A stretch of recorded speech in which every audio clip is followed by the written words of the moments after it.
Ano-ano ba ang mga panuntunan ng ilulunsad na service contracting program ng gobyerno? At live mula sa Quezon City, may Express Report si Gerard de la Peña. Gerard, ano bang detalye nitong service contracting? Nikki, inilatag na nga ngayon ng Department of Transportation yung detalye nitong service contracting program para sa mga pampublikong sasakyan. Ang goal nga ng programang ito ay masigurong may masasakyan ng mga commuter sa kabila ng patuloy na pagtaas ng presyo ng langis. So, Nikki, meron ditong 1 billion pesos na pondo kung saan 800 million ay mapupunta sa land transport habang ang 200 million naman ay sa maritime sector para sa mga lugar na barko lamang ang transportasyon. Sa land transport, kasali rito ang mga bus, modern PUV, traditional jeepney at UV Express na bumabiyahe sa mahigit 800 ruta sa buong bansa. Priority rito ang mga ruta na kumukonekta sa mga linya ng tren at busway. Makakuha ng 100 pesos sa kada kilometrong biyahe ang mga bus sa EDSA busway. 40 pesos sa kada kilometrong biyahe naman ang mga modern PUV at UV Express, habang 30 pesos per kilometer naman ang mga traditional jeepney. May limit na 100 kilometro ang biyahe kada araw para maraming makinabang sa programa. Dahil dito inaasahan makakapag-uwi ng 1,000 piso ang mga jeepney driver sa kada araw na biyahe. Dahil merong ganitong tulong sa mga driver at operator, obligado naman silang magbigay ng 20% discount sa mga pasahero na bukod pa doon sa 20% discount na ibinibigay sa mga PWD, senior citizen at mga estudyante.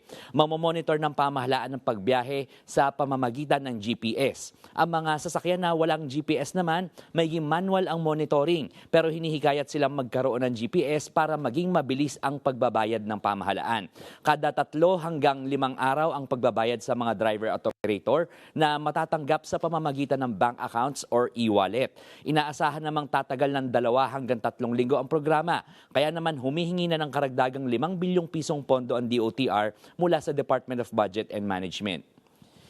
Nikki, bukas ay ilalabas na ng LTFRB yung mga rutang kasali dito sa programang ito. At katulad nga na nabanggit kanina, ay magsisimula na ito sa April 15. Nikki.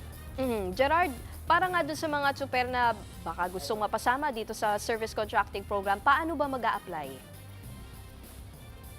Nikki, ngayong araw na ito ilalabas ng LTFRB sa kanilang social media pages yung mga detalye kung paano makakasali yung mga tsuper na gusto maging bahagi nitong programang ito. Doon din ilalagay yung mga forms na kailangan nilang isubmit. Nikki. Gerard, kanina nabanggit mo na base sa kilometers na tinatakbo yung kikitain. Paano ba gagawin kung manual monitoring? Kasi hindi naman lahat may GPS.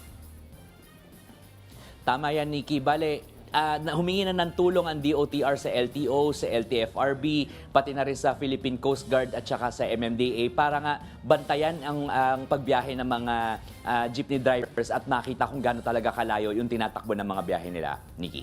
Okay. Yan ang Express Report ni Gerard de la Peña, live mula sa Quezon City. Mga kapatid, Nikki de Guzman po. Para sa pasada ng mga rumaratsyadang balita, mag-follow at mag-subscribe na sa social media pages ng News 5.